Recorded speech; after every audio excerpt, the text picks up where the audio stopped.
Bulldozer action को लेकर supreme court का बड़ा फैसला। कहा, बुलडोजर जस्टिस स्वीकार्य नहीं, सरकारी शक्ति का दुरुपयोग ना हो, कानून का उल्लंघन है बुलडोजर एक्शन। सुप्रीम कोर्ट ने सभी राज्यों को दिशा निर्देश जारी किए। कहा, नियम के तहत अवैध निर्माण तोड़ने का नोटिस दिया जाए, डिजिटल पोर्टल पर भी नोटिस का जिक्र हो।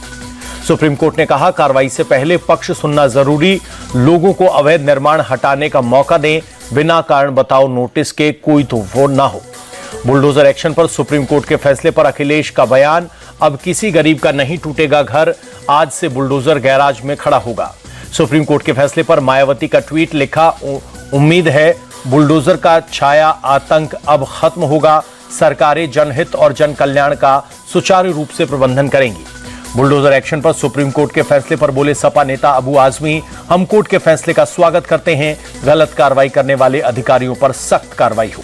बुलडोजर एक्शन पर सुप्रीम कोर्ट के फैसले पर बोले यूपी के मंत्री ओपी राजभर, अगर किसी ने कब्जा किया है तो कार्रवाई तो होगी, सरकार कानून के दायरे में ही काम करती है। बुलडोजर एक्शन पर सुप्रीम कोर्ट के फैसले पर बोले जमीयत उलेमाए हिंद के अध्यक्ष मौलाना अरशद मदनी, कहा, इस फैसले का बहुत दिनों से था इंतजार, इससे लाखों जिंदगियां मुदस्सर होंगी। झारखंड के गोड्डा में प्रधानमंत्री मोदी का बड़ा दावा, 23 नवंबर को बनेगी एनडीए की प्रचंड बहुमत की सरकार। पीएम मोदी बोले, झारखंड की पहचान बदलने को हो रही है साजिश, रोटी बेटी और माटी के लिए बीजेपी लड़ेगी लड़ाई। झारखंड के देवघर में पीएम मोदी ने चुनावी रैली को किया संबोधित, बोले, हर तरफ एक ही गूंज, रोटी बेटी और माटी की पुकार, झारखंड में एनडीए की सरकार।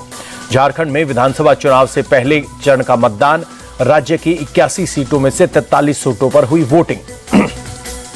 झारखंड के सीएम हेमंत सोरेन ने रांची में किया मतदान, सीएम सोरेन के साथ पत्नी कल्पना सोरेन भी रही मौजूद।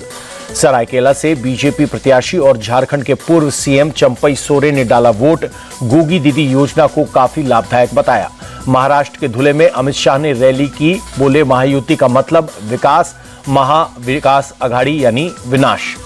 मुंबई की बीती रात जोगेश्वरी इलाके में शिवसेना, उद्धव और शिंदे गुट के कार्यकर्ताओं में झड़प, उद्धव गुट ने शिंदे गुट पर पैसे बांटने का लगाया आरोप। शिंदे गुट ने कहा, उद्धव गुट ने महिलाओं के साथ की बदसलूकी।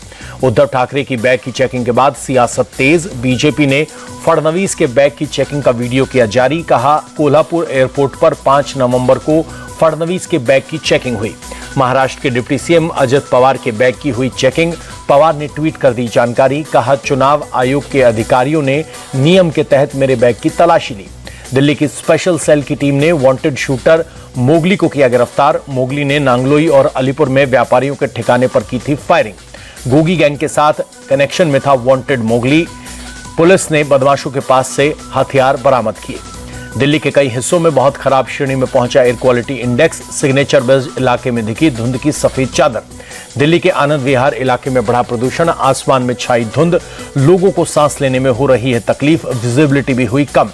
दिल्ली के कर्तव्य पथ पर खतरनाक स्तर पर पहुंचा प्रदूषण, पूरे इलाके में स्मॉग की परत देखी गई, लोगों को सांस लेने में हो रही है तकलीफ। यूपी के नोएडा में सांस लेना हुआ मुश्किल, खतरनाक स्तर पर पहुंचा प्रदूषण, आसमान में धुंध छाई।